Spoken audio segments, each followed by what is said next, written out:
Install Android 10 on Google Pixel via LineageOS 17.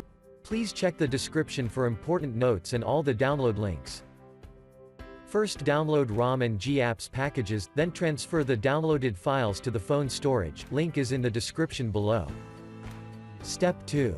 Boot your device into TWRP recovery.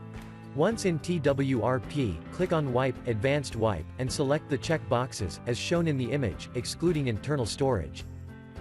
Step 4. Swipe the button to wipe the device.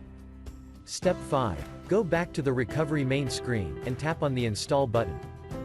Step 6. Navigate to the storage, and select the GSI-ROM file. Step 7. Finally, swipe the button on the screen, to install ROM file. Step 9. After GApps flashing completes, select Wipe Cache and Dalvik from bottom left side of screen, and swipe to wipe. Step 10. When the flashing process is complete, hit Reboot System. That's it, you have successfully installed the ROM on your device.